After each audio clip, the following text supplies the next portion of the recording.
Attention, please.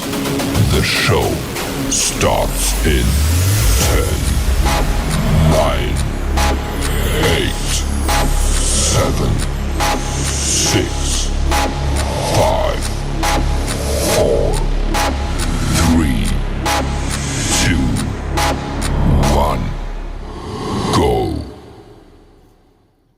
I really like that countdown that you have. I really like that beginning. The show starts and then the countdown. That you Yeah, it's pretty cool. It's not personalized, but for right now, it's the best I have. Hi, Mrs. Glovin. Hi. Good morning. It is Boogie with the Bull. We're in the Colonel Randall Rhodes studio this morning. We are live on the Boogie with the Bull page. Actually, we're live on the Boogie with the Bull. If you go to my profile, Fat Boogie with the Bull. If you go to my profile, we're live on that page. I don't know what's happening today. We had some problems with Restream. There may have been an infected link sent out. I don't want to blame Restream because I have to send them everything, which is an act of Congress to do, and then wait for them to get back to me and tell me that everything worked fine. So I don't really know. All I can tell you, Dave, is that your first two links wanted me to go to my own personal Restream account. The third one, I knew that because I sent it to you, and then I sent it to you, and then I typed it by hand. Yeah. So the third one, my monitor went absolutely berserk with all kinds of. Yeah, I didn't. Right. So I didn't want to take any chances with your equipment and the equipment of Donna's that I am using right now. Yeah, so we just won't do it. You luckily in the land of the Restream. Yeah, you luckily I have a really good malware protection, so it zapped it pretty fast. So we're good with that. So Dave, go ahead and take the show off to let's begin here. Okay. Where we are, ladies and gentlemen, is everybody by now has heard what is going on with Chuck Schumer. And it appears to be, for lack of putting it better, some kind of meltdown. Wanting $1 million for something in order to pass Republicans who are up for nomination. He doesn't get it. He doesn't need it. Well, I mean, he may need it, but he doesn't get it because he is Senate Minority Lead. That means he is the lead of the Democrats in the Senate. We have enough Republicans to pass Republican nominees. We have some that are on the fence, and usually they get to talk with President Trump and usually end up on our side where they need to be, and the ones that don't, I guess, don't make much of a difference. We wait for recess appointments when a president has the power to appoint anybody he wants, and that's what he will do. And my friends on the other side of the aisle will get all explosive that that's President Trump doing something that he's not supposed to do. He is allowed to do it. Any president has been allowed to do it in our history of our country, and I am just tired of blaming him, especially because of that beautiful, I want to use the word auditorium, that they're building at the east wing of the White House. They have been planning this for 150 years. He has only been president for 4 years and 6 months of that 150 years. They could not find the money to build it because they don't want to go to the taxpayers and say, hey, you own the White House. So if we make a capital improvement to the White House, we are entitled to tax money. No. So President Trump put up some money and others put up some money, and the $200 million has been raised. And if you don't like it, you don't like it. That's really what it is. If you don't like it, you don't like it, and you have a right not to like it. Donald John Trump said that it is a gift from him to future presidents who can use it however they want to use it. So if he found a president that decided to take it down, I guess that's the gift from President Trump. But they don't have enough space to do what they want, and it's for a president. So, you know, be mad if you want to be mad. Good morning, David Novar. When Randy and I are done, I would personally appreciate it if you meet with Randy and take a look at Randy's computer. Uh, the only reason I ask you, David, is that I sent two links from Restream this morning to Randy. They were both infected. I sent another link from Restream, and I guess it was the same problem. So please take a good look at Randy's computer this morning or sometime today if you have time. I know you have a busy schedule, to make sure that there is no problem with Randy's computer. Other than that, we're here this morning. I think I've rattled enough. I'm going to pass it to Randy and take a sip of my coffee. There you go. Dave, if you get, only if you have time, I appreciate it. It looks like the IOBIT malware virus protector took care of it, but I just like to make sure, 'cause, I do a lot of stuff. I don't want to, if I have it in the background, I don't want to add it to someone else's computer. So if you have some time Right. today, just let me know. Um, Yeah. Anyways, to add on to what my friend and host Dave Glovin said here about Chucky Schumer. I mean, this is not the first time that Chucky Schumer cried on TV. I'm getting ready to call him a crybaby. He made the comment that Trump took his ball and he went home. No, Trump took his proposals of a very good deal to make this country better. You guys turned it down, and he decided to go in a different direction. So first off, these guys are now on a 1 month vacation. Must be nice. You get a whole month off and get paid for doing absolutely nothing. Um, Along with this one, I saw add this side story to it. In Texas, the governor wants some stuff done, and every single one of the Democrats left Texas to go to, I believe it was Chicago, to help the Democrats there fight the changing the districts on the state to add more Republicans. So they all left. So thank God for people who have historians who know their history of their own state. He found a law that states that if the Democrats or Republicans leave their office, leave their seat, and take off for no reason, and if they stay away from their seats, he as governor can say, "Okay, you're fired." Yep. And he can get rid of them, and Good. he can add whoever he wants to cover the seats to bring the quorum back to the governorship so they can get the work done. So Fantastic. he gave them to 4 o'clock to this evening or his time to get back to work. If they don't, they're on the unemployment ranks. Yep. So God bless Texas. I want to tell you what. I got into a good conversation. Sorry I cut you off. I got into a good conversation with someone, I think it was last night, about what happens with Jasmine Crockett, who is from Texas. And the good thing about Jasmine is that, unfortunately, if you don't show up for that job, you possibly could get removed.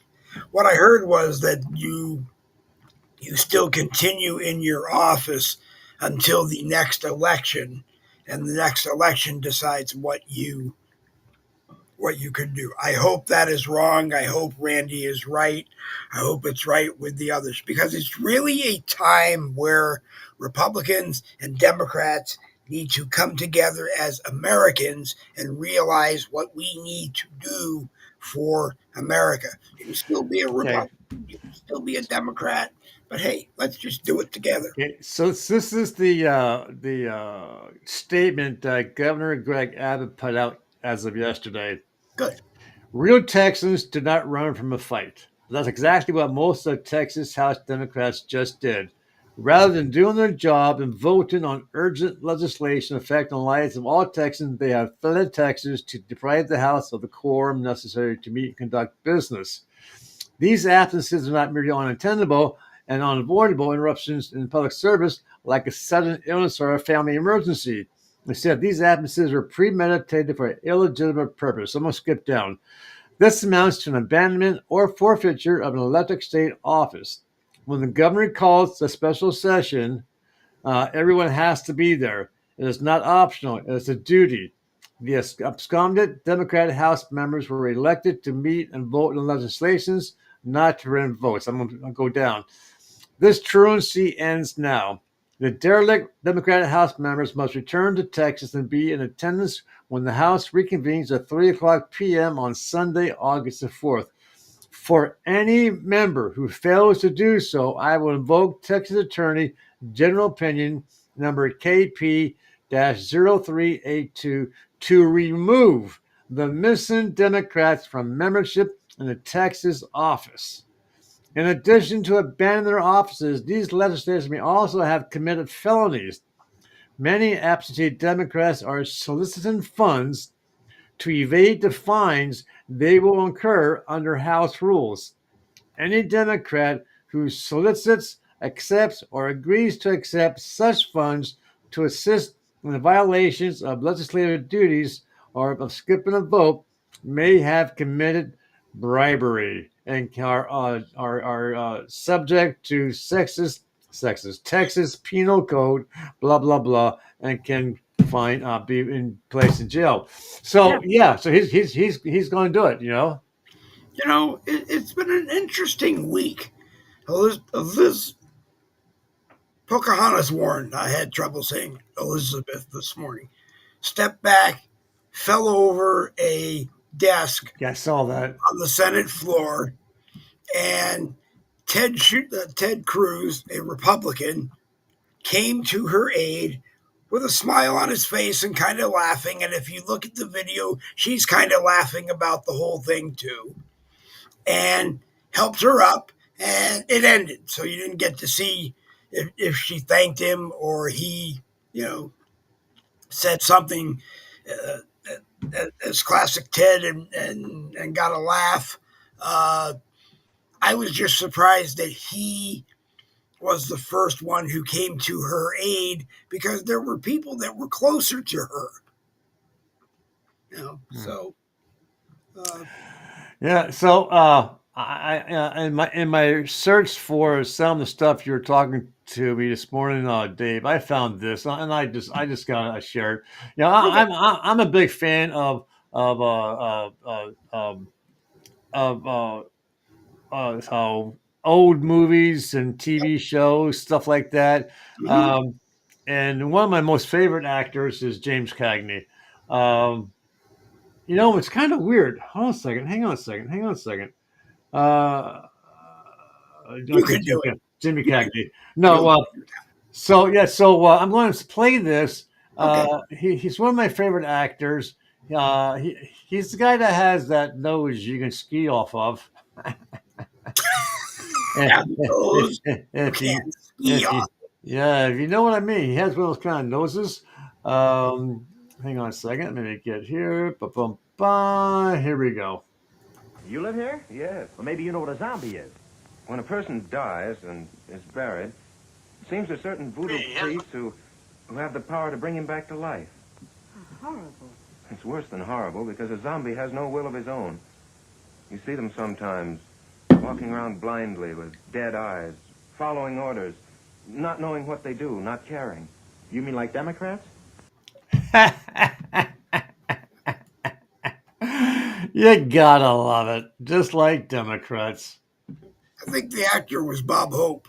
Yeah, you're right, Bob Hope. Yep. There. You're right. Who did USO work and I think had a golf tournament as well. And I liked him. And I still like him. So. Yep. So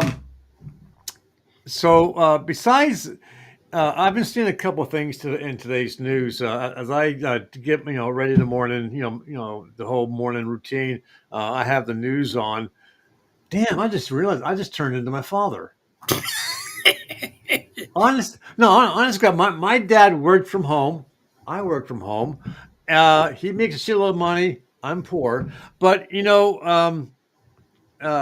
would not get washed or dressed until around noon. So he's in his office, that's inside the house, in his boxer shorts and t-shirt, making wheeling and dealing for Motorola, making all kinds of sales Well, before he finally gets in and gets showered and shaved and so forth. And he'll have every room in our family home. Every room had a TV set, even the damn bathroom. Okay, so he would have the back in the day, believe it or not, he watched CNN because that was the only 24-hour news at the time. So he would have every TV in the house tuned to the news so he could keep track of what's going on. And that's sort of like what I do in the morning, in my morning routine, especially when I know I'm going to be on the show with you. well, So today, certain things popped up into the newsreel, and one of them happens to be that Trump is toying with the idea of, and this is pretty sad, when he thinks that the folks who make under $200,000 a year is in the lower class of our economy. But what he wants to do is, uh, he claims that all the money that's coming back through the form of tariffs, he's going to remove all taxes from those who make 200,000 or less. good. Okay, so if he gets it done, not that I pay taxes, but that would be great. Also, supposedly, I saw a news clip that Trump found a shitload of money that's been hidden in the books, trillions upon trillions of dollars that have been hidden in the books that and if it's true, that he claims he's going to find some way to give some of that back to the people, which is cool. Good. The only Um, thing I keep hearing, I'm sorry I cut you off again. The only thing I keep hearing about that is that getting that check seems to depend on you being a current 2025 taxpayer. If you're not a current 2025 taxpayer, because like me, your whatever is not taxable by the federal government and it's not taxable by the state that I live in because they don't tax it. I'm being told several times you're not getting a check. Your Donna may get a check because she's still working and she's still a taxpayer. But I have a problem with that. If you're an American and you worked and you're disabled and you're receiving income that is yours and you're not paying taxes on it, you have just as much right to that money as anybody else. well, okay, hold on. I'm gonna argue with you Oh, on go that ahead. one. Go ahead. Um, okay, so you and I, and correct me if I'm wrong. Okay, you and I and my wife, we collect disability checks. Okay, Right. and thank God that thank God I worked as long as I did because I get a nice check every month, But but it's your but own money, though. but it's not taxable. So it's money I Right. paid. It's money I paid into the system, and Which I'm is a getting tax. right. But I paid it in when I was working. I put that through the form of Social Security tax. Okay, that money went into the system, and I'm pulling back that money. Okay, Right. now in a way, it could be argued that it's income because it's being given to me on a monthly basis and it's not taxed. Okay, so my check I get every month, and my wife, and I believe you as well, is non-taxable income, Right. and that's one reason why my wife and I have not filed taxes in the past couple of years because I actually had a job where I Hmm. was working, getting a paycheck, and I was over that threshold, so I had to claim the money I was earning as taxable income. But Well, you for get to past take it out. Well, you claim it into your gross, but then you're allowed to deduct it from your gross, which right, means that you're not paying taxes on it, which is so what we've done on the other side of. so for the past couple years, I haven't had a job Right, that gives me a paycheck to where I pay taxes into the government on that income. So but you therefore, my did. wife and I, huh? But you did because Social Security was Well, a okay, okay, okay. Okay, that I'm not talking about that money now. you I'm talking about volunteered to pay into. right. Well, I'm not talking about that money now. I'm talking about the money I earn as a doing genealogy. Right, So, in order for me to maintain my monthly check, the government says you're allowed to earn up to a certain dollar amount. You go above that dollar amount, then we start subtracting the difference from your Social Security right, check. So I make sure that whatever I earn stays below that threshold.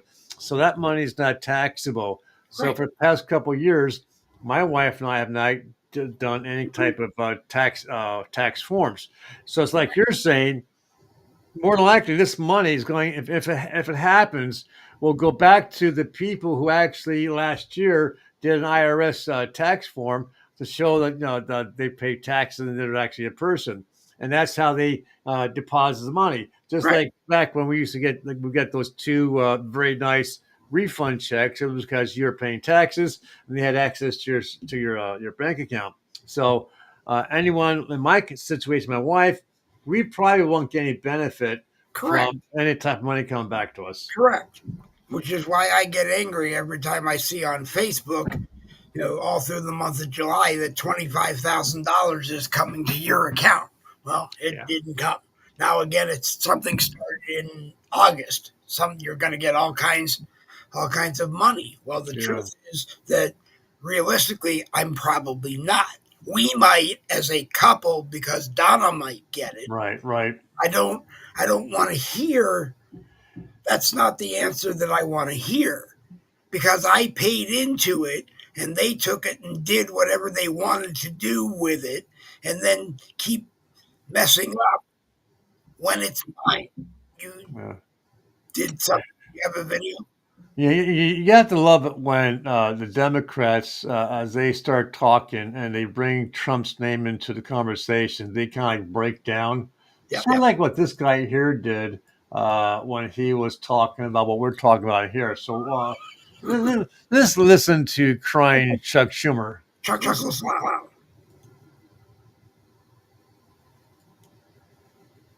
if it plays. And Donald Trump announced a new trade deal with the European Union. It will result in a $90 billion per year tax hike on American families. When you raise tariffs, the American families pay for it. $90 billion tax on American families in this tariff deal with the European Union. Donald Trump is, as usual, trying to hype up, exaggerate, and lie about his accomplishments. Donald Trump always lies, almost always lies about his accomplishments, and this is no exception. Over the weekend, Donald Trump. So he's kind of stammered and stubborn. Blah, blah, blah, blah.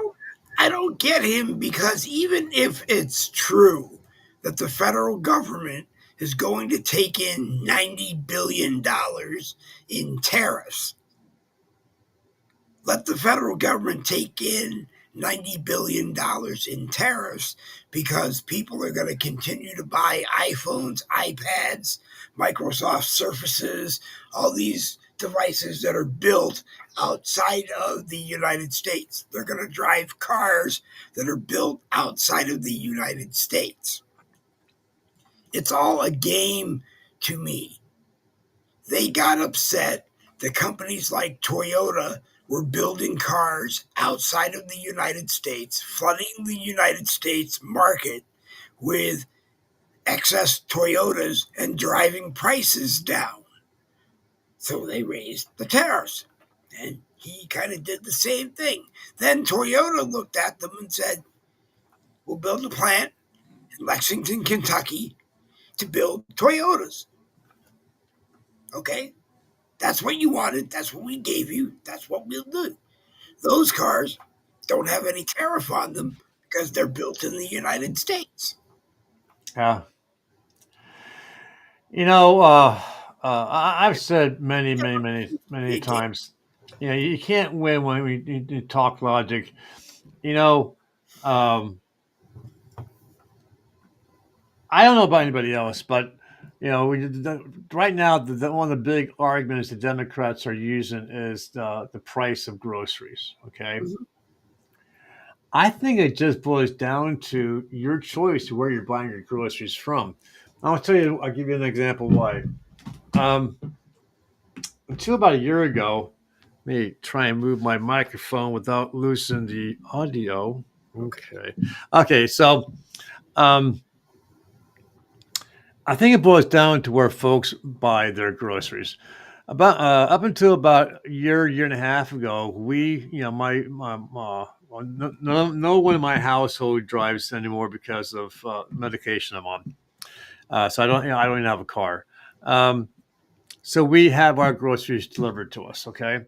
so we would go online, Giant, Walmart, or whoever, and we would buy groceries online, but we used Instacart. Okay, well, Mhm. Instacart has like a 30 some dollar fee. Okay, um, and then on top of that, they automatically include a percentage for a tip to the driver. Mhm. Okay, uh, and then the stores would jack up the prices of the food that you buy online.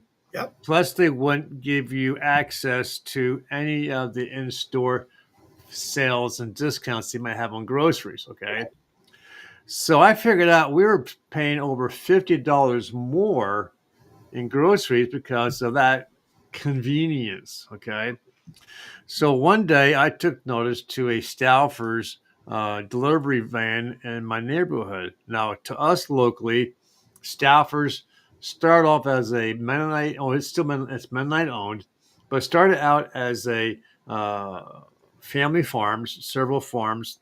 Okay, and they had their roadside stands where they sold different things. Well, that blew up into the grocery stores across many townships. Okay, Right. but they didn't lose their touch with realities. We're Mennonites. We're not going to give it, screw it to the people. So they kept their price, everything really reasonable. But they Mhm. also now started delivering groceries.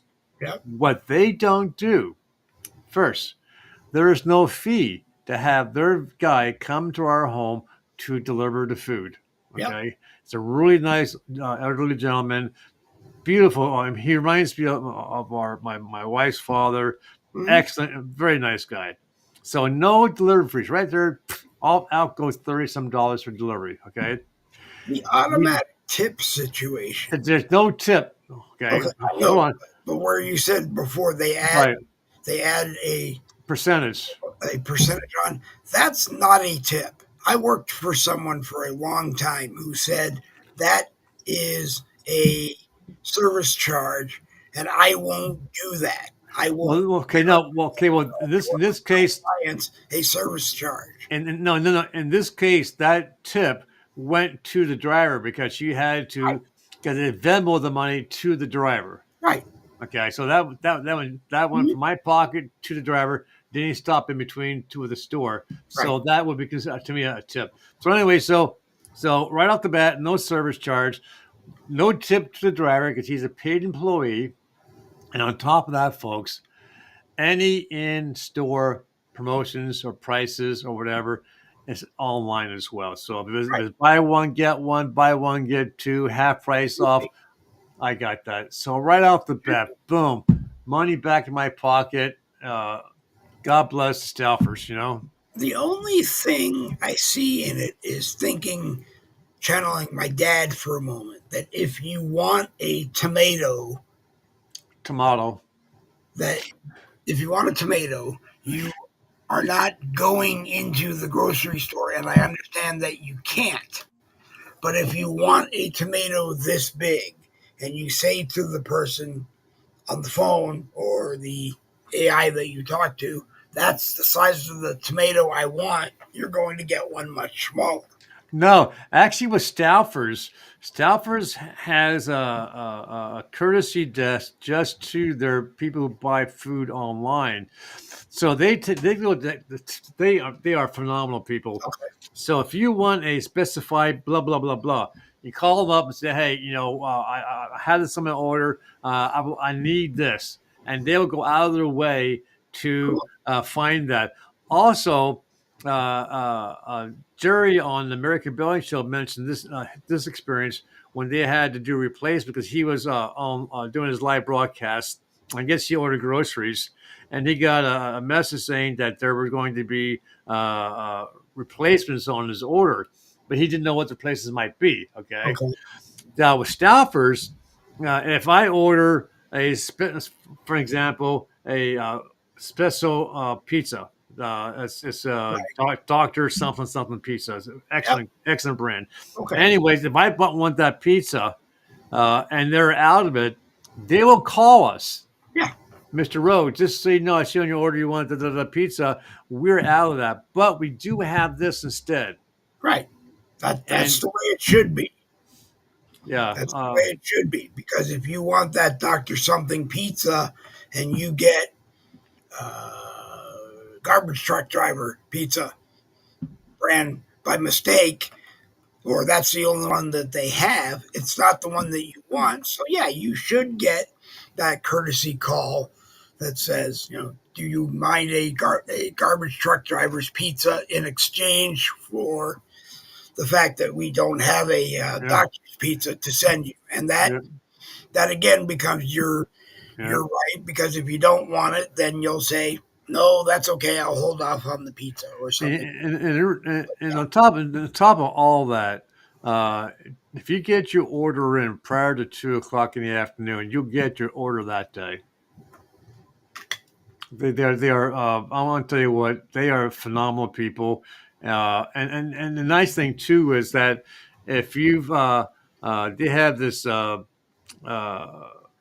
special thing for employees that their customers want to say something nice about an employee. You can if you're there at the store, you can write it down, and it goes into a jar. They get handed out at the end of the day, or you can call it in, and the employee gets kudos plus whatever nice little thing they're handing out for the employee. So they know how to take care of their employees, and their employees stay there. I mean, I've seen this one guy start off as a teenager. Now he's a manager. He's great. That's the way you run your business. Anyway, speaking about running businesses, remember how I've said many times where President Trump he travels the world. He gets wined and dined by kings and queens and whatever monarchs and so forth. And you have to understand that he's a builder. Everything he does in gold and so forth, and 24 karat gold, by the way. And he comes back to the White House, and I realized that we're not supposed to be royalty, but to me, our White House is pretty boring. It's a big White House. Okay? He is royalty, but I guess it's a different kind of royalty. That he's not king, but we brought him. You're gonna echo for. Go ahead. So I know everyone's heard about this big ballroom that he wants to build. He actually is building. This construction starts next month. What he did was he took away. I guess because Melania is not really a team player, and she doesn't really show up at the White House at all. He took away all the. So the ballroom is being built where the wife's, the first lady's offices used to be. Right. So It's not she's not right. But it's not that she's not a team player. It's that she took the duties of a first lady and decided not to be involved in the politics of the presidency. So here we go. Go ahead. Country's most famous address, 1600 Pennsylvania Avenue, is set for a major renovation.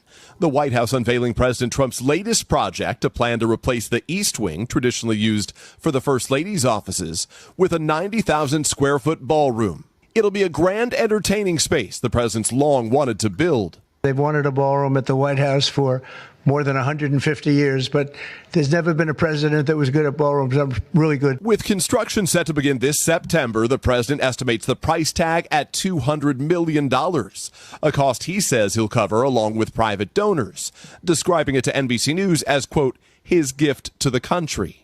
For years, special events like state dinners have often been hosted under a giant tent on the South Lawn to accommodate the large number of guests. The president has complained wet grass is unbecoming of White House affairs. When it rains, it's a disaster. People are slopping down to the tent. It's not a pretty sight. The women with their lovely evening gowns, all of their hair all done, and they're a mess. Democratic critics quick to pounce. Listen, I'm happy to eat my cheeseburger at my desk. I don't need a $200 million ballroom to eat it in. But President Trump is not the first to transform the White House. The last big addition, that famous Truman balcony back in 1948.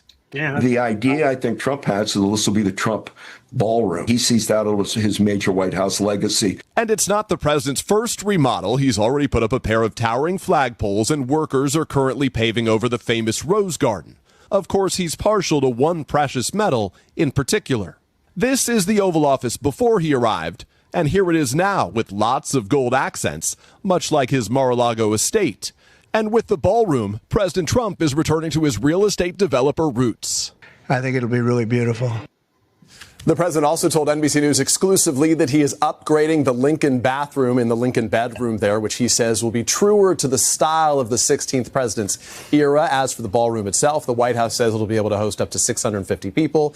It's expected to be completed long before the end of the president's term, they say. Hopefully not 1600s plumbing, though, in that Lincoln bathroom, right? Right? See, it's just, to me, it's just ridiculous in the fact that they wanted, both sides have wanted this building at the White House for 150 years and didn't have the money to do it. And someone said, hey, I'm a developer when I'm not president. I understand what you need. I want to build what you need. And me and a bunch of my friends will put up the money to do it. Now, everybody can go, oh, well, there's pay for play, blah, blah, blah. Who cares? Hillary Clinton was running for president, and there was pay for play there. Yeah. So, I just don't want to hear it. As far as the gold, maybe you can go overboard in golding up the White House, but hey, it is the White House. It's where the president lives. It's where the president works. The only thing I do have is that if the East Wing is where the First Lady had her offices, where if someone has a First Lady that needs to have offices at the White House, now where is the First Lady getting office space? Melania Trump is a little bit different than most First Ladies. She's at home because part of her family, Barron, is often in New York at Trump Tower because he's a student at New York University. So he's there. He's there visiting. He's often at Mar-a-Lago visiting. The point was that she didn't want him living at the White House. She wanted him experiencing life, experiencing world, and just, not being bound at the White House. There's nothing wrong with that. She can still be First Lady. She can read to children. She can go off and speak on something that she as First Lady needs to speak on, but it doesn't have to be at the White House. The Rose Garden thing, I don't know because I don't know if it was being used as a rose garden, and if it wasn't, and it came up to him, and it's just dead space, then he's going to look at dead space and decide something nice to do with it. But go ahead, Randy. You mentioned Barron is going to college in New York. Um, wow, I, the way the people in New York hate Trump so badly, at least those on the left, and I would have to imagine that he is in the university, but he also has his Secret Service to protect him. I would hope Right. I, he. I I know he has the Secret Service with him. The only thing I can imagine is that the 6 apartments that are around Barron's suite have been taken by the Secret Service. The same thing they did when Chelsea Clinton went to Stanford. They took the 6 apartments around her. Nothing wrong with that. It's just the way they decided to do it. Uh, she deserved the same protection. So, they may be doing something with that around him. They travel with him. I don't know if any other of the Trump children get Secret Service protection. He's the youngest, so maybe he has earned it at 19 because of that. But you know, I don't know what their situation at New York University is. It could be different. It could be separate dorming for him when he's there. But he's in class with everybody else. He's not doing anything special because he's Trump. Yeah. Can you imagine being the president's son? And first off, you have that pressure on you, and you have your mother who speaks numerous languages and is absolutely gorgeous woman, Taught uh, him numerous languages. and so forth. And you have your father who, so you have the whole family, being wealthy, being educated, being for him being the youngest, there has to be a lot of pressure on him to succeed in different areas, but primarily now he's in college to maintain, higher than normal, grade average. I don't know what his grade average is, but can you imagine if, the pressure on him to get straight A's, There could be, but he's 19 years old, and I'm sure the president understands that he's 19 years old, and I'm sure Melania understands that he's 19 years old, and there may be things that trigger an A plus, A minus, down to a B or a B plus, and you just have to deal with that. You have to deal with that. And if you're Yeah. the president, you might have to deal with that. And you might have to supersede, meaning, sit with your son and find out what the issue was. Does anyone know what his major is in college? I don't. I actually don't. I know they asked Donald Trump Jr., I believe it was, if he was going to uh, go into politics, and he said no. He said No.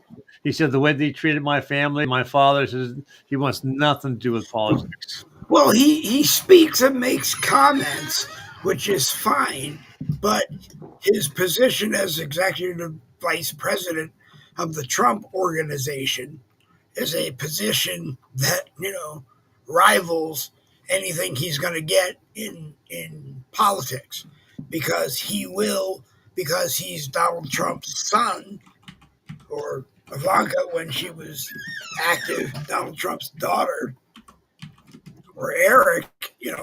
Because you're a Trump, you might get to ride the world as being a Trump, but they do. I don't.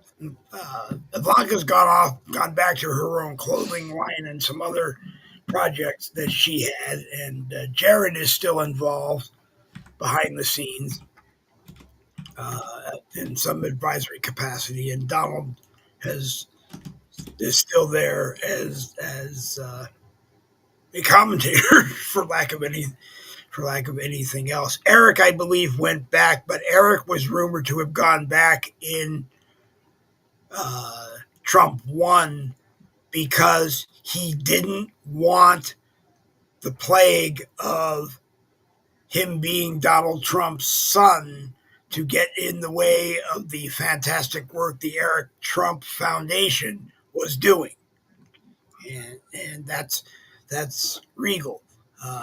Jimmy Carter didn't want Amy to be bothered because it wasn't Amy's fault that she ended up living at the White House and being the president's daughter. It just happened that way. So, if you can give it to a Democrat, you have to be able to give it to a Republican as far as Barron goes. And you just have to wait for a time and a place, and I'm sure there will be one when Barron comes out and says whatever he's going to say.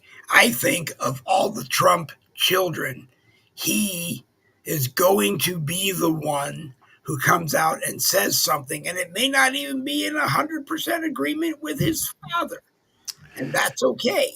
But I think that Barron Trump is going to be the Trump who says, hey, this is the problem, this is how we fix it. Because the others seem to be, this is the problem, and we go round and round and round and round and round, and then maybe this is how we fix it. And you have Tiffany Trump, who is not a practicing lawyer, but she went to law school. And she is married to a gentleman who is very wealthy in his own right and an heir of a wealthy, I don't remember what kind of business, but, so that's where she wants to be. And you don't hear much from Tiffany anymore. And some of the cousins, the nieces, the nephews, the grandchildren, you don't hear from them either. Yeah. This, going through here, this is 5 years old, but so Donald Trump Jr. and Eric Trump at 5 years ago were worth $25 million each. Ivanka Trump is worth $375 million because of her big fashion line and so forth. It says that Tiffany and Barron doesn't have much of any kind of wealth. Neither does the wife, Melania. She does own an apartment in Trump Tower, 33. This is kind of weird. Why would they? It says she owns an apartment 33 floors below the penthouse, and the apartment's worth $1.5 million. Why would she have a separate place to live?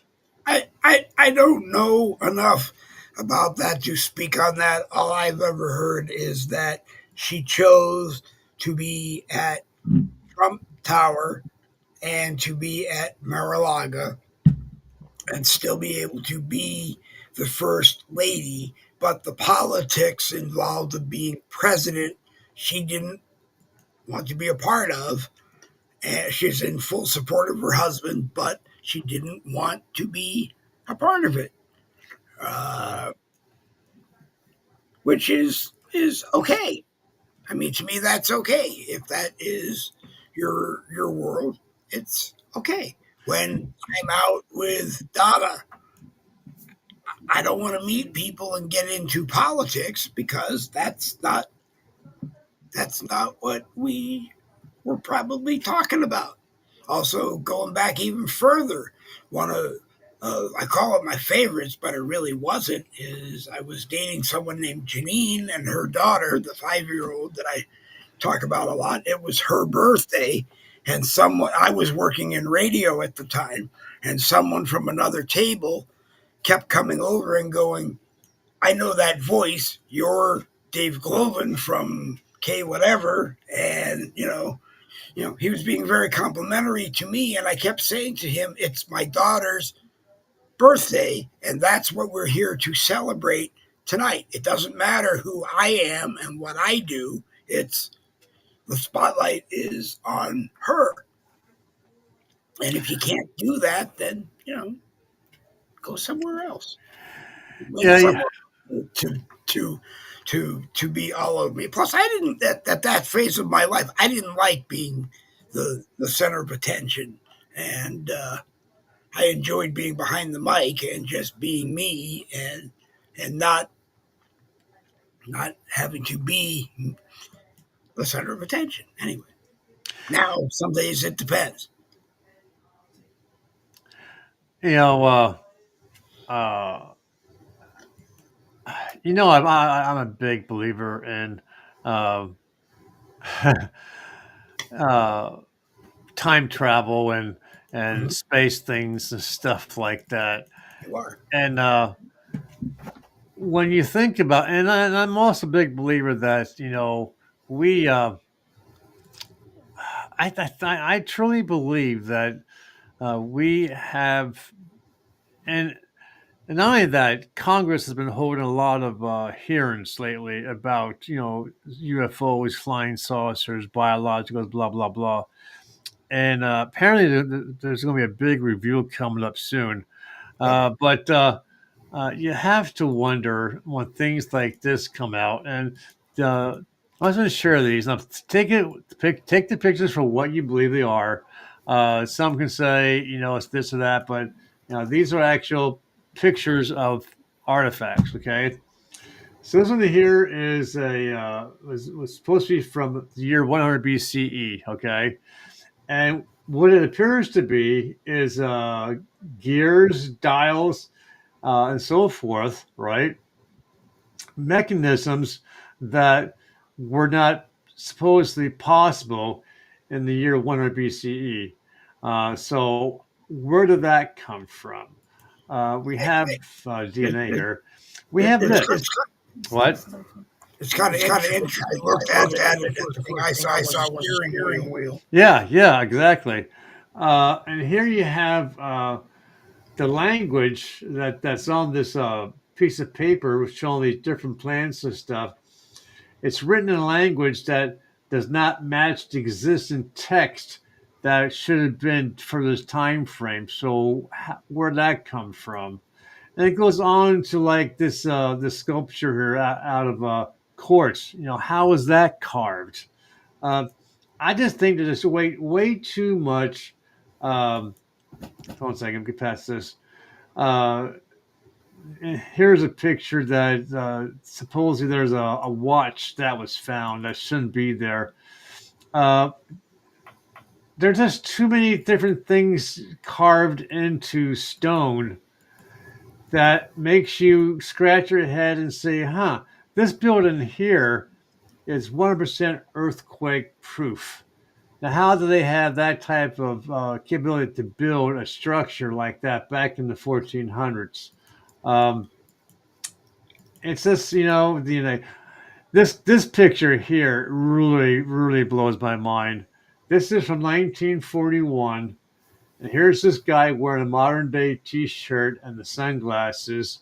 That's part of this picture. Now, some say it's been super exposed or whatever, but it's making the rounds. But speaking about that and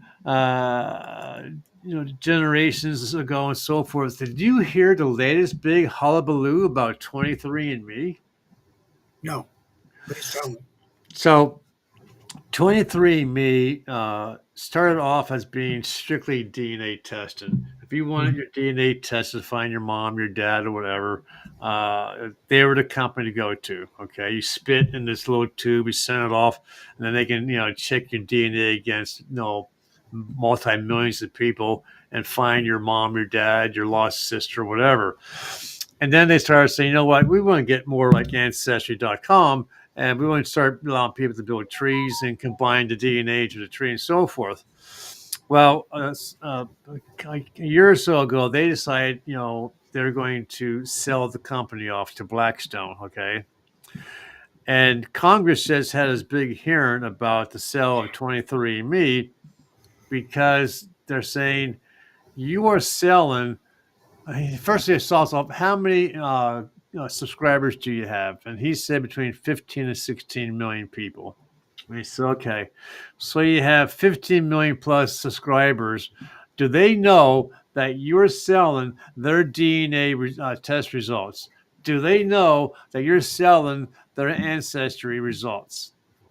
Well, it's in it's in the legal thing that they have to sign off on to.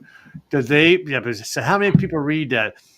You made a promise to your verbally and so forth to your people, your subscribers, that you will not sell their information like email addresses, personal information, the DNA results. Here you are, you're selling it. Well, we're not really selling it. Well, yeah, you are. You're selling to a company for multi billions of dollars, and these people have. Do they have the right to say no? Well, they could go online and they can delete their information because they say, okay, let's try it out. Let's do it right now. Site not found. He said, how are they going to delete their information if even he, the congressman, can't even sign in to the site? Well, we are aware that is an issue, and we're working on to resolve that. It's okay. So they say they're successful. They say delete my information. How do they know that you delete their information before you sold it to someone? Well, they get something in the mail within 3 to 4 weeks. So folks, I know I do genealogy, and my computer is protected. I have a security system on my house to protect my computers. That the sites I use are all protected. I do not use 23andMe. I refuse to use that company. But at the end of the day, it's like I was in my doctor's office and getting my annual checkup, and we're talking about it. I said if someone is that damn concerned about their DNA, then they should burn their trash. Like Jerry of American Building, he burns his trash. Okay. But if you blow your nose into a tissue and you throw it into the trash, if you use paper plates or cups or whatever, and you throw it into the trash, or whatever you do, you throw it into the trash. When you take your trash to the end of your driveway for trash pickup day, it is now on public property. So anyone can come to your trash, go through it, find what they want, and get your DNA results. Right. It's out there. Or I could be at a restaurant when I see you eating, and I wait for you to leave, and your dishes and so forth are on your table. I can go and grab your dishes and take them back and do DNA and fingerprint, checks, whatever. Right. I don't know how you control it, because if my DNA is worth, I'm just going to pull a number, $100 billion to someone who wants to know, then I have a right to make that $100 billion. And if you're 23andMe or Ancestry DNA or whoever, you have a right to sell it, but that $100 billion is mine. I don't need $100 billion. Or at least a portion of it. In a way, I would agree with this. That if within the legalese that they say, look, we have the right to sell your DNA results to, let's say, a pharma, in order to create the next big vaccine or whatever, and they sell the DNA to that company. It's your DNA. You should be allowed to get a portion of that money that they made off your DNA, because all you do is spit into a tube, and they're making multi-millions, if not billions of dollars off your spit. And I think that they should cut some of the money back to the person that they used the spit from. Right. I want to know that they found something in my spit that will cure you from cancer. If that's the word that comes to mind, cure you from cancer in the future. And if there is something in my spit, I'm not going to go off and and do whatever, but I want to know. And, Yeah. who So, knows what I'll do with that. yeah. So this is a lead into a phone call I got last night. It was like 10:30 last night. I got this phone call from a young lady. She got my name from someone else who was a client of mine on Facebook, and she's looking for her father. And she got her DNA test results done by Ancestry, so she has an idea of who some of her relatives are. Okay, that she DNA matched with, and it happens to be, and I'm not going to give any names, but it happened to be the aunt of my client. Okay, so he knows and she knows that somehow she has to be related to his family in some form or another. Uh, she knows that her biological mother is the aunt to my client. Okay. So I can make the connections to bring in a bigger picture of who her family is. But to find her father is something different. So here's what I said to her. I said, look, I cannot guarantee you that I can find your father. I said, this is something new. I've done it only once before and I was successful. But if you're willing to pay, my very minimal fee, I'm willing to do my due diligence to try and find who your father is. Now, keep in mind, there's a couple things here. Keep in mind, madam, as I start searching around, because the way things are set up, depending on what information I use or where it came from, those individuals who originally put that information out into the world, into the public world, they'll get notified that I just took this information. So it may stir up a hornet's nest. Be aware of that. Okay. Also, is it impossible to find your father? Not really, because even though people want to be private and keep their self private from the world, they do things that will eventually hit the public somehow.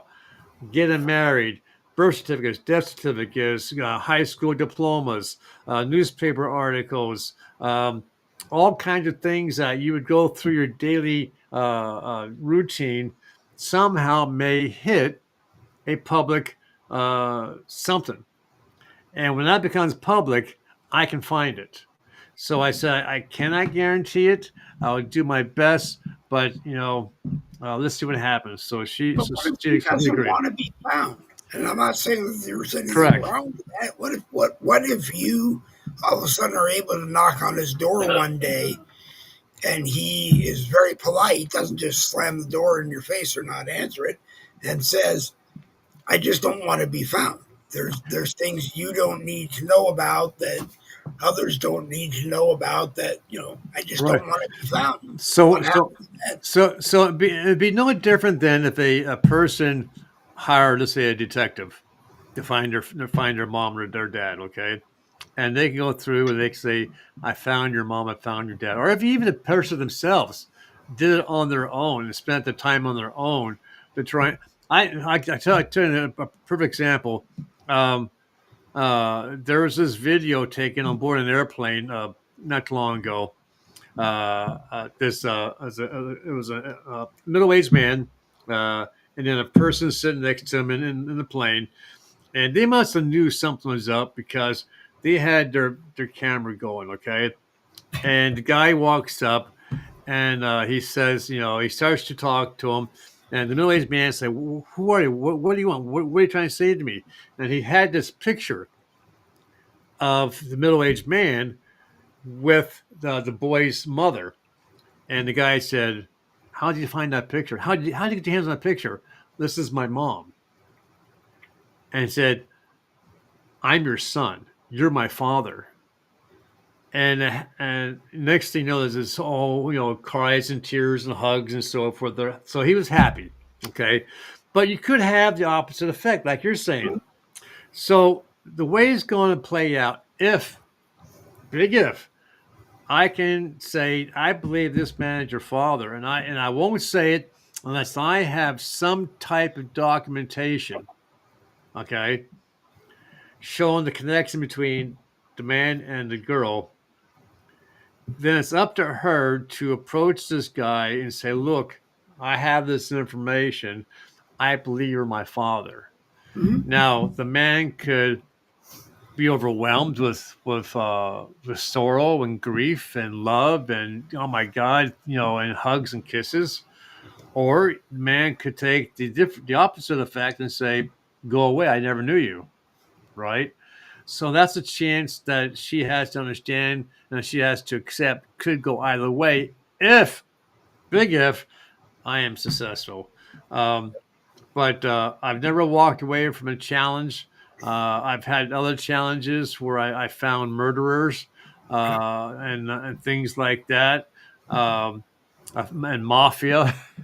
I'll never forget that one. But yeah, And Kings for 24 hours.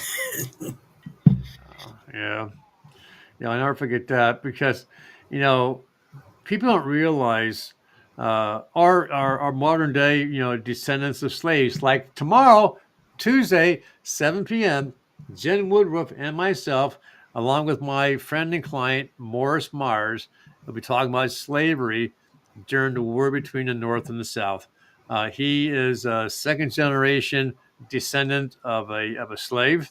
I have the images of his second great grandfather. I have an interview that's taking place of the grandfather. So we're going to talk about slavery. We're going to talk about, even though he knows she is descendant of a slave, why does she support the Confederacy? Why does she wear the uniform? Why does he fly the flag? Okay, would he not be angry? Would he not be upset? But you'd be surprised how many folks who are descendants of slaves don't hate the South. Okay, they don't hate the fact that their ancestor was a slave. They accept it, right? But I do want to do one thing here before you go. Do me a favor, just chit chat for a little bit, okay? I will talk amongst myself.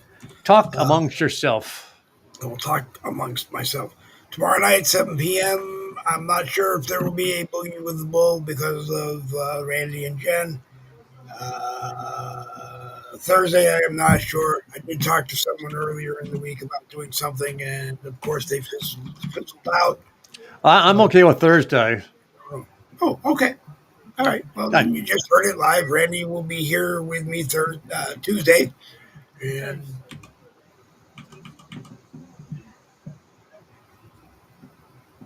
okay, I'm confused now. You will be here Tuesday. No. Tuesday is tomorrow. Okay. Is Tuesday. Tomorrow is my show, okay. Jen. I will be with you on Thursday. Okay, you will be with me on Thursday. Okay. Yes. All right. Okay. I don't believe there will be something on Tuesday then, but I never know. I wake up and decide that we're going to do something, or a bunch of us want to do something, and who knows. But at the moment, there is no Boogie with the Bull planned because of Randy and Jen's interview with Morris Myers tomorrow. So before I go, I want to do two things here. First off, I don't know how many of you folks might have caught my broadcast with Jen Woodruff, the homeschooler mom, and also a co-host of American Rebellion, and also with Suzanne Accardo, who was a modern day sex trafficked. That was last week.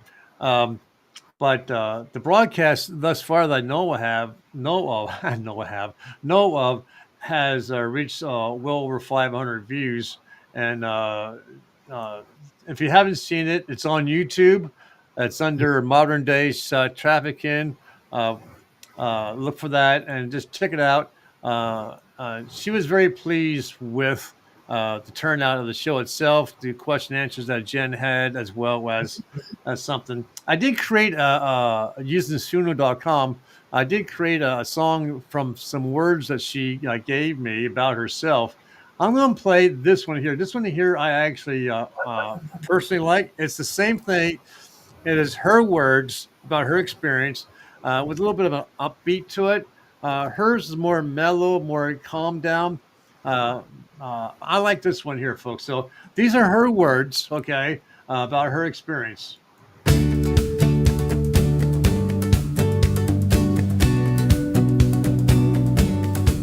My name is Susan. I have a story to tell. I was torn from my baby boy, my child, and thrown into modern day slavery. My sexual human traffickers never wanted me to live long enough to tell what really happened to me.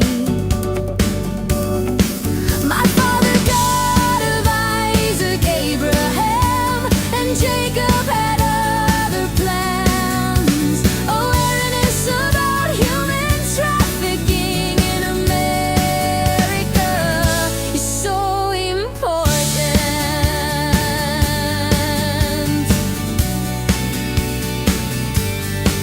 Who would have guessed in America when I finally escaped that the police did not protect me and only protected my traffickers? That day I escaped is the day I became a targeted individual.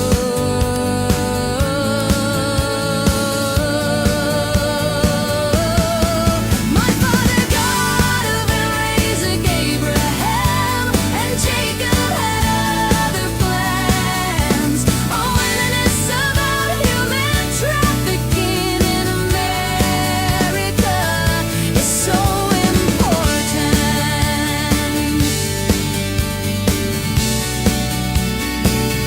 It's so important.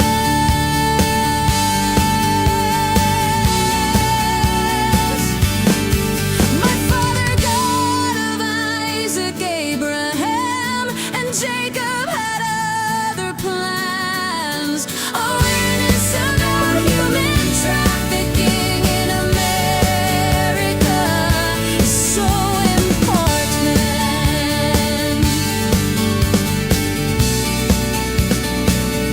It's so important.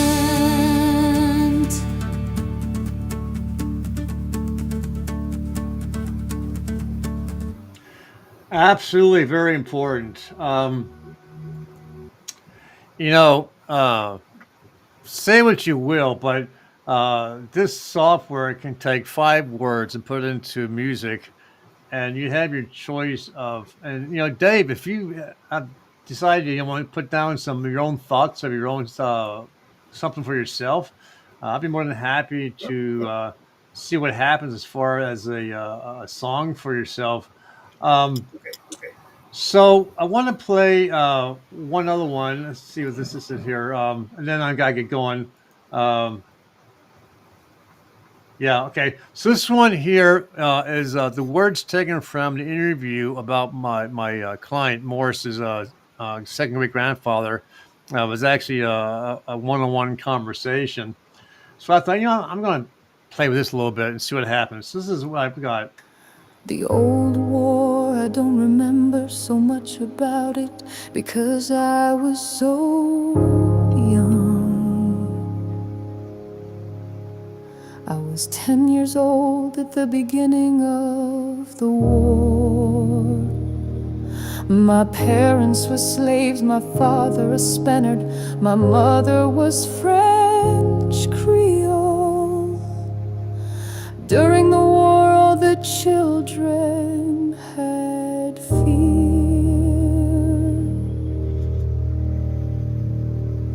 I drove an old ox cart on which to pick up the dead soldiers and buried them.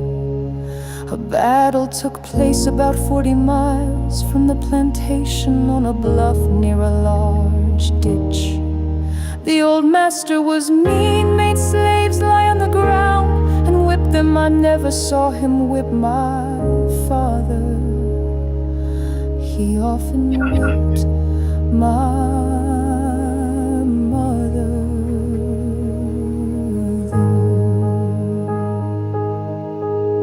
The slaves lived in little cabins.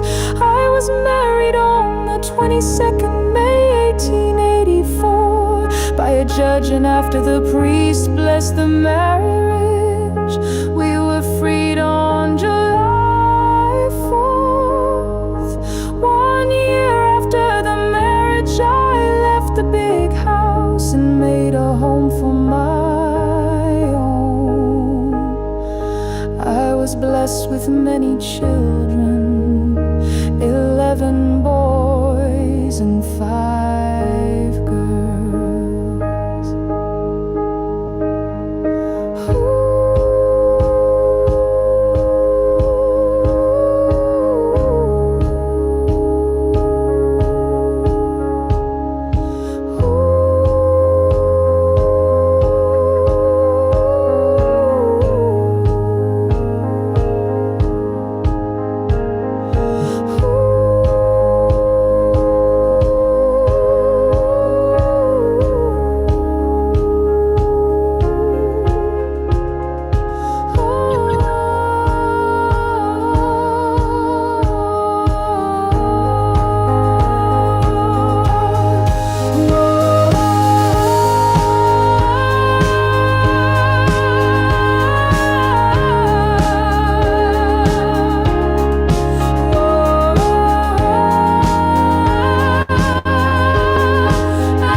You know, one of the neat things about this is, first of all, if you don't know, that's the computer talking, singing.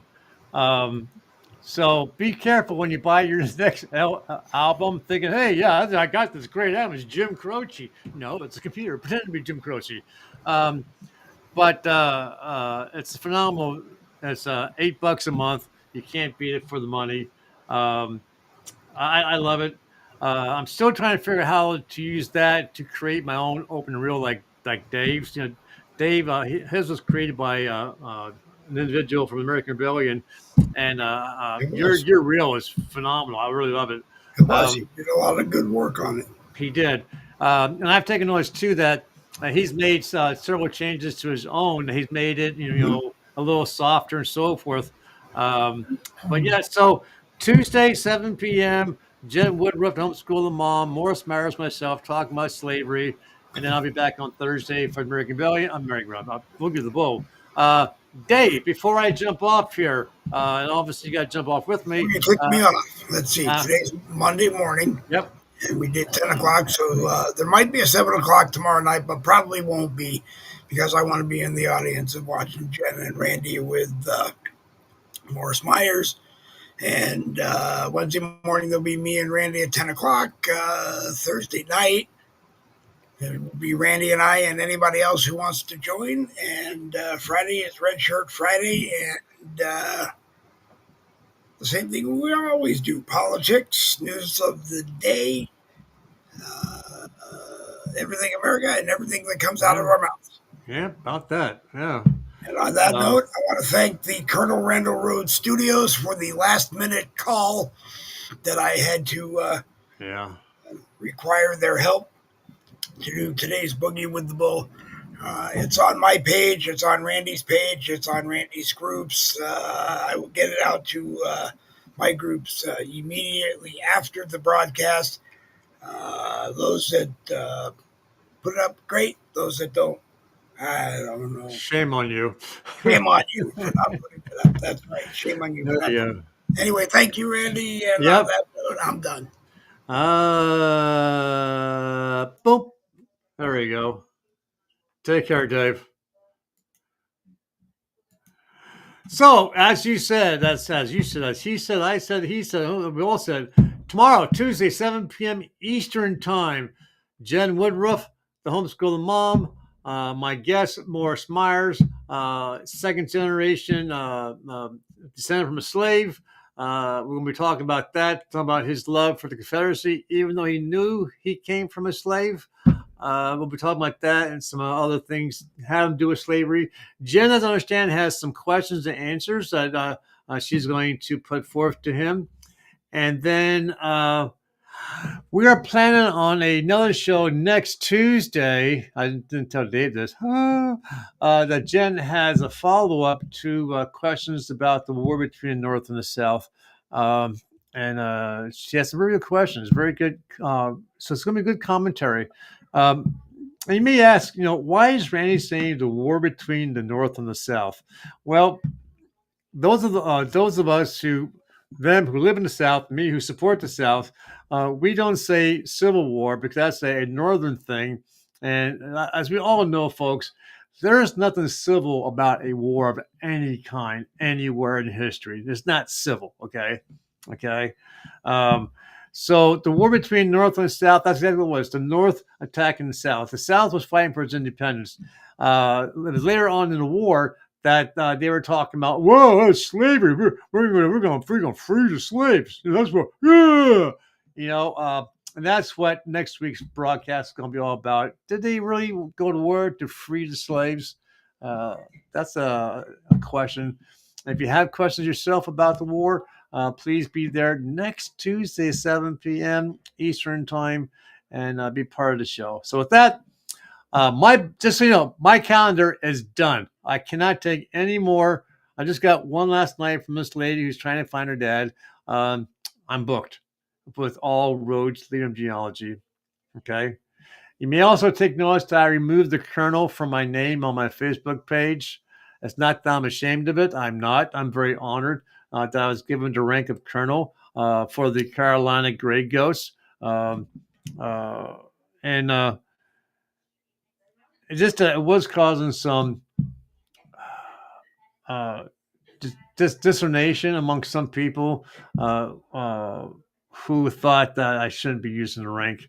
I didn't really earn it like in the military, like a modern day federal military sort of way. It was, but you know what? I might just put it back in because a thought just came to my mind. People are given honorarium doctorships, professorships, doctorships from colleges, universities because they donate a shitload of money, right? Yeah, I donated $10 million to university. I want something back. You know what? How about if we give you this honorarium degree? You can now call yourself a doctor. I might just put it back in. Oh, but you know what? Facebook makes you wait 60 days to make changes to your name. Right? Oh, well, anyways. So, folks, I got to jump off here. I got to get a medical doctor to check my computer out. What took place is that, as Dave was mentioning, he sent me a link to his Restream. First two didn't work. They actually took me to my own personal previous Restream account. The third one, my monitor just went berserk. I was able to do a reboot, brought it back in. I think my malware virus protection nixed it, but I need to make sure that is out of the system because sometimes those kind of things can lay dormant. I do have a software on my computer. I just don't know how to activate it. So later on, I want to talk to my friend, and he's going to walk me through the steps to cleanse my computer of any possibilities, because I don't want to go to someone else's account and have my virus I got from Dave go to that person. I'm very, very much aware of that. So, folks, I hope you enjoyed today's show. I hope you enjoyed the music. If you have any questions about the music, or maybe you want to, maybe something of your own, I'd be willing to do it. I do own the rights to the music that I created for Suzanne and myself, so that's not something I'd be concerned about with Facebook's algorithms. So it is my own personal ownership of the music. So, with that, this is Randy from All Roads Lead Genealogy saying have a great rest of your day. I hope it's the start of a great week for you folks. Take care.